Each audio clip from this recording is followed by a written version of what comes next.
Pada 2026, KONI Sumatera Selatan memfokuskan pembinaan melalui program Sriwijaya Gold Sumsel Maju.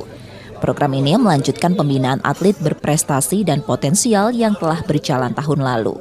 Sejak Juli hingga Desember 2025, KONI Sumsel telah menggelar pemusatan latihan sejumlah cabang olahraga.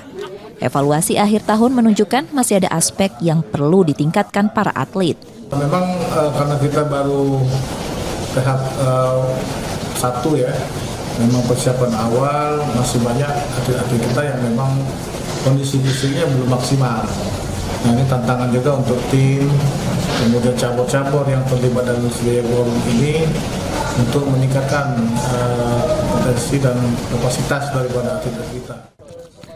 Hasil tes pada akhir 2025 dijadikan dasar untuk mengoptimalkan pembinaan tahap kedua di 2026.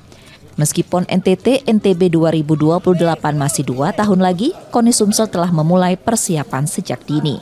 Nur Muhammad, Kompas TV, Palembang, Sumatera Selatan.